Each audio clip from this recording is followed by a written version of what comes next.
جا بیٹا جا، ایسے نہیں کر، یہ رسمیں، یہ رواج، ارے ہم تو گاؤں کے لوگ ہیں، ان رسمی رواجوں میں بندھے ہوئے ہیں، ہم تو ان کو پیچھے نہیں چھوڑ سکتے نا۔ بیٹا جب تیرا شوہر آ جائے گا تو وہ تجھے یہاں سے رخصت کروا کے لے جائے گا، تب ہم تم دونوں کا نکاح دوبارہ کروائیں گے اور نکاح رجسٹر بھی کروا دیں گے۔ جب میں نے یہ بات سنی تو میرے دل کو سکون آ گیا اور میں سمجھ گئی کہ معاملہ اتنا خراب نہیں اور سب کچھ ٹھیک ہو جائے گا۔ میں اپنے شوہر کا انتظار کرنے لگی۔ مجھے پتا تھا کہ اس گاؤں میں اس نام کا ایک لڑکا رہتا تھا، شاید ہم لوگ بچپن میں ایک ساتھ کھیلے بھی تھے، اور وہ بڑی حویلی والے تھے، وہ بھی امیر لوگ تھے۔ لیکن یہ بات بڑی عجیب سی کہ اگر میں ان کے گھر کی بہو بن گئی تھی تو وہ مجھے لے کر کیوں نہیں گئے، اور ان کے گھر سے مجھ سے کوئی ملنے بھی نہیں آتا تھا۔ ایک دفعہ میں باہر گئی تو انہی کے گھر کی ایک لڑکی بھی وہاں کھڑی تھی۔ میری ایک دوست کی شادی تھی، اس نے مجھے دیکھا لیکن اس نے مجھ سے بات نہیں کی تھی۔ وہ اس لڑکے کی بہن تھی۔ یوں تو میں اس کی بھابھی ہوئی اور جہاں اتنا بڑا معاملہ ہوا ہے تو وہ بھی یہ جانتی ہوگی، لیکن اس نے مجھ سے کوئی بات نہیں کی، مجھے بلایا تک نہیں۔ آخر کو تو میرا اس کے ساتھ رشتہ تھا۔ اس بات نے مجھے بڑا پریشان کیا، لیکن ابھی انہی سارے مسئلوں میں الجھی ہوئی تھی کہ پتہ چلا کہ میری زمین کا ایک بڑا حصہ میرے بھائی نے بیچ دیا ہے۔ میں حیران ہوئی اور میں نے کہا کہ یہ کیسے ہو گیا؟ اپنے بھائی سے پوچھا تو اس نے کہا کہ تیری تو شادی ہو گئی ہے اور اب تیری جائیداد ہماری ہے۔ میں نے کہا کہ یہ کس نے آپ سے کہا ہے؟ جب شادی ہوئی ہے تو میری جائیداد میری اور میرے شوہر کی ہوئی نا؟ تو اس نے کہا کہ نہیں، تیرا شوہر تو ابھی یہاں پہ نہیں ہے۔ میں نے کہا کہ پر آپ نے تو کہا تھا کہ وہ واپس آ جائے گا۔ اس بات پہ وہ ہنسنے لگے اور کہنے لگے کہ جو ہو رہا ہے ہونے دو۔ پر میں یہ کیسے ہونے دے سکتی تھی؟ میں گاؤں کی لڑکی تھی، معصوم تھی، لیکن مجھے اتنا پتا تھا کہ میرے بھائی میرا حق کھا رہے تھے۔ مجھے شادی کے نام پہ بٹھا دیا تھا، لیکن میرا شوہر ابھی تک واپس نہیں آ رہا تھا۔ میں نے اپنے تو اس نے کہا کہ نہیں، ایسا تو نہیں ہے کہ کوئی بہت ہی ایسے حالات ہوں، بس وہی ہے جو ہوتا ہے۔ روٹین میں نے اپنے بھائی سے کہا کہ تو میری مدد کر، کسی دن میرے ساتھ ملکوں کی حویلی میں چل، مجھے ان سے بات کرنی ہے، لیکن یہ بات گھر میں کسی کو بھی پتہ نہیں چلنی چاہیے۔ میں وہاں پہ گئی اور میں نے وہاں جا کر کہا کہ وہ میں ندیم خان کی بیوی ہوں۔ انہوں نے کہا کہ ندیم خان کی بیوی؟ ہمارے بیٹے کی بیوی؟ لیکن تم اس کی بیوی کیسے ہو سکتی ہو؟ ہمارے بیٹے کی تو ابھی تک شادی ہی نہیں ہوئی ہے۔ میں یہ سن کے حیران رہ گئی۔ میں نے کہا کہ شادی تو ہوئی ہے میرے ساتھ، اس کی کرپان کے ساتھ۔ انہوں نے کہا کہ اس کی کرپان؟ ارے اس کی کرپان تو گھر پڑی ہے، ہماری خاندانی ہے، لیکن جب وہ کمرے میں گئے تو وہاں نہیں تھی۔ انہوں نے کہا کہ ہو سکتا ہے کہ کہیں رکھتی ہو، پر تم یہ کیسی باتیں کر رہی ہو؟ ایسا تو بہت پرانے زمانے میں ہوتا تھا، اب ایسا نہیں ہوتا۔ ہم لوگ اس رواج کے بارے میں جانتے ہیں، لیکن ہم نے تمہارے بھائیوں سے ایسی کوئی بات نہیں کی۔ وہاں پہ ایک بوڑھا آدمی بھی بیٹھا تھا۔ اس نے کہا کہ اس لڑکی کو کچھ نہ کہو، یہ ہمارے بیٹے کی کچھ نہیں لگتی، لیکن مجھے لگتا ہے کہ اس کے ساتھ بہت بڑا دھوکہ ہوا ہے۔ اس کے بھائیوں نے اس کی جائیداد کھانے کے لیے اس کو یہ کہانی سنائی ہے۔ میں نے کہا کہ میرے بھائی ایسے نہیں ہیں، تو اس نے کہا کہ پتر، تم لوگ ہمارے گاؤں کے امیر ترین لوگوں میں سے ہو، تیرے باپ کو میں اچھی طرح جانتا تھا۔ ارے ایک مرلے کے پیچھے ہی بھائی بہنوں کا حق کھا جاتے ہیں۔ تو ایکڑ زمینوں کی وارث ہے، اور سنا ہے کہ ایک بہت بڑی حویلی بھی نام کی ہے تیرے باپ نے، اور کوئی 10-20 جانور بھی تیرے نام کیے ہیں۔ ارے تو شکر کر کے تو ابھی زندہ ہے۔ ان کی اس بات پہ میں غصہ ہو گئی۔ میرے بھائی ایسے نہیں تھے، میری بھابیاں بھی میرا بہت خیال رکھتی تھی، لیکن پھر یہ بات بھی اپنی جگہ تھی کہ زمین کا ایک بہت بڑا حصہ میرے بھائی نے بیچ دیا تھا، لیکن پیسوں سے وہ اپنے حصے کی زمین کا ایک بہت بڑا حصہ میرے بھائی نے بیچ دیا تھا، لیکن پیسوں سے وہ اپنے حصے کی زمین پر شہروں جیسا بڑا سا گھر بنوا رہا تھا، وہ بھی اپنی بیوی یعنی کہ میری سب سے بڑی والی بھابھی کی فرمائش پر۔ اگر وہ ایسا نہیں تھا تو پھر یہ سب کچھ کیا تھا؟ آہستہ آہستہ وہ لوگ میری ساری جائیداد بیچنے لگے۔ یوں سمجھیں کہ میری 40% جائیداد کو بیچ دیا گیا، لیکن اب مجھے اپنا حق لینا تھا۔ میں نے اپنے چھوٹے بھائی سے کہا کہ تو کسی طرح اس آدمی سے رابطہ کر جس کے ساتھ انہوں نے میرا نکاح کیا ہے، اور اس مفتی کو بھی بلا کے لا جس نے نکاح پڑھایا تھا۔ میرے بھائی نے کہا کہ وہ مفتی گھر نہیں آ رہا، لیکن میں تجھے اس کے پاس لے جا سکتا ہوں۔ جب میں اس مفتی کے پاس گئی تو میں نے راستے میں ندیم خان کو دیکھا تھا۔ وہ وہیں سے نکل رہا تھا، لیکن میں اسے روک نہیں پائی۔ کس حق سے روکتی اور کیسے بلاتی؟ میں نے مفتی صاحب سے کہا کہ آپ نے میرا نکاح ندیم خان کے ساتھ پڑھوایا ہے نا؟ تو اس نے کہا کہ میں نے بیٹی تیرا کوئی نکاح نہیں پڑھوایا، اور کہا تھا کہ ہمیں یہ ڈرامہ کرنا ہے تاکہ ہماری بہن کی جائیداد ہمارے پاس ہی رہ جائے، وہ دلہن بنی بیٹھی رہے اور ہم اس کی جائیداد کھا جائیں۔ جب سب کچھ بیچ دیں گی تو تب اس کو حقیقت بتا دیں گے، اسی لیے وہ تیری جائیداد بیچ رہے ہیں۔ پورے گاؤں میں بات مشہور ہے، تیرے حصے کی جائیداد وہ نیلام کر رہے ہیں، ایسے سمجھ کے نیلامی لگی ہے۔ میں نے کہا کہ آپ کو بتاتے ہوئے شرم نہیں آتی؟ آپ اس گاؤں کے مفتی صاحب ہو کے رشوت لیتے ہیں۔ اس نے کہا کہ میں تو غریب آدمی ہوں، اپنے بچوں کے لیے لی ہے، اپنے بھائیوں کا گریبان پکڑنا مجھے کیا کہتی ہو؟ میں رونے لگی کیونکہ مجھے پتہ چل گیا تھا کہ میرے ساتھ دھوکا ہوا ہے۔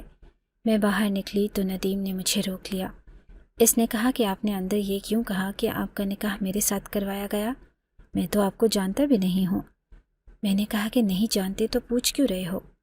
میں تو دکھوں کی ماری ہوں، بہت برا ہوا ہے میرے ساتھ۔ اس نے کہا کہ آپ نے میرا نام لیا ہے، اس لیے مجھے جاننے کا حق ہے۔ آپ یہ کیسے کہہ سکتے ہیں کہ آپ کا نکاح میرے ساتھ ہوا ہے؟ میری تو ابھی شادی بھی نہیں ہوئی ہے۔ پھر میں نے اس کو سب کچھ بتا دیا۔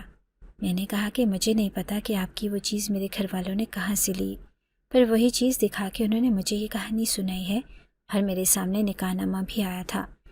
اس نے کہا کہ وہ نکاح نامہ تو جھوٹا ہی ہو سکتا ہے کیونکہ میں یہاں پہ تھا ہی نہیں، لیکن آپ کے ساتھ واقعی برا ہوا ہے۔ وہ مجھے تسلی دینے لگا تو میں نے کہا کہ آپ بھی تو صرف تسلی ہی دے سکتے ہیں، جسے اپنے ہی بھائیوں نے دھوکہ دیا ہو کسی اور سے کیا امید رکھ سکتی ہے۔ اتنا کہہ کے میں وہاں سے چلی گئی، لیکن 2 ہفتے بعد میرے لیے ندیم کا رشتہ آ گیا۔ میں حیران رہ گئی۔ میرے بھائیوں نے کہا کہ ہم تو اس کا پہلے ہی نکاح کر چکے ہیں۔ پنچایت بیٹھ گیا اور فساد بن گیا۔ ندیم نے کہا کہ اگر آپ لوگ پہلے سے ہی اس کا نکاح کر چکے ہیں تو کس کے ساتھ کیا ہے؟ آپ لوگوں نے کس کی قربان رکھی ہے؟ آپ لوگوں نے ان کے پاس اس کا کوئی جواب نہیں تھا کیونکہ قربان تو ندیم ہی کی تھی۔ اس نے کہا کہ اگر ہم اپنی پرانی روایتوں کو مانتے ہیں اور اگر ہم ایک پل کو ان کے اوپر چلنے کا فیصلہ کر لیتے ہیں تو یہ لڑکی میرے نام پہ بیٹھی ہے اور اب میں اسے نکاح کرنا چاہتا ہوں۔ اس میں کیا برا ہے؟ بڑوں نے کہا کہ ہاں، اگر آپ لوگوں نے اس کا نام استعمال کیا ہے تو اس کی ایک چیز استعمال کی ہے تو پھر بے شک یہ اپنا حق لے سکتا ہے، اور اگر لڑکی اس کے ساتھ نکاح کرنا چاہتی ہے تو پھر آپ لوگ بھی نہیں روک سکتے۔ مجھے بلایا گیا۔ ندیم مجھے عجیب نظروں سے دیکھ رہا تھا۔ مجھے پتا تھا میرے پاس آخری موقع ہے۔ جو مجھ سے پوچھا گیا کہ کیا تم مجھ سے شادی کرنا چاہتی ہو، تو میں نے کہا کہ ہاں، میں اس سے شادی کرنا چاہتی ہوں۔ ندیم نے مجھے ایسے دیکھا کہ جیسے وہ بہت خوش ہے۔ میرے بھائی کچھ نہ کر سکے۔ وہیں پر سب کے سامنے میرا باقاعدہ ندیم کے ساتھ نکاح پڑھا دیا۔ ساری جائیداد کے کاغذ بھی ندیم کے ہاتھوں میں پکڑا دیے گئے، اور جو جائیداد بیچی گئی تھی اس کے بدلے میں میرے بھائی نے اپنے حصے میں سے میری جائیداد واپس کی۔ یہ سب کچھ گاؤں کے بڑوں نے اور ندیم نے کروایا تھا۔ اب میں اس کی بیوی تھی اور میں اس کے نکاح میں تھی۔ وہ مجھے اپنے ساتھ لے گیا۔ 4 مہینے میں اس کے گھر میں رہی۔ اس کے گھر والے بہت اچھے تھے، انہوں نے میرا بہت خیال رکھا، اور اس کے بعد وہ میرے شہر لے گیا۔ میری جائیداد ابھی بھی اسی جگہ پر ہے، نہ تو اس نے بیچی ہے اور نہ ہی وہ ذکر کرتا ہے، بلکہ جو میرے بھائی نے بیچ دی تھی وہ بھی واپس لے کے دی ہے۔ بہت اچھا انسان ہے، میں اس کے ساتھ بہت خوش ہوں۔ میں نے اس سے پوچھا کہ اگر تم نہ چاہتے تو مجھ سے شادی نہیں کرتے، پھر تم نے یہ سب کچھ کیوں کیا؟ اس نے کہا کہ میں نے تمہاری مدد کی ہے کیونکہ تمہارے ساتھ تمہارے بھائیوں نے برا کیا تھا۔ میں تمہاری مدد کرنا چاہتا تھا، اور پھر تم دیکھنے میں اتنی بری بھی تو نہیں تھی، اچھی بھلی خوبصورت ہو۔ میرا بھی چاہتا تھا، سو میں نے تم سے شادی کر لی۔ ہم دونوں ہی اس بات پر مسکرانے لگے، لیکن دراصل یہ بات ہمارے لیے خوشی کی بن گئی تھی۔ لیکن پہلے رونے کا ہی مقام تھا کہ میرے بھائیوں نے میرے ساتھ اتنا بڑا ظلم کیا تھا، اور میں اکیلی نہیں جن کے ساتھ ایسا ہوا۔ ایسا بہت سی لڑکیوں کے ساتھ ہوتا ہے۔ کبھی کسی لڑکی کی شادی قرآن مجید سے کروا دی جاتی ہے، جو کبھی کسی لڑکی کی شادی کسی چیز سے کروا دی جاتی ہے، یہاں تک کہ جانور سے بھی، صرف جائیداد ہڑپنے کے لیے۔ آپ لوگ بتائیں کہ آپ کے گاؤں یا شہر میں اس طرح کا کوئی واقعہ پیش آیا ہے؟ اگر آپ کو ہماری یہ کہانی اچھی لگی ہے تو ہماری کہانی کو لائک کیجیے اور اس طرح کی مزید کہانیاں سننے کے لیے ہمارے چینل کو سبسکرائب کیجیے۔ کہانی سننے کا شکریہ۔ آپ سے ملاقات ہوگی اگلی ویڈیو میں، تب تک کے لیے اللہ حافظ۔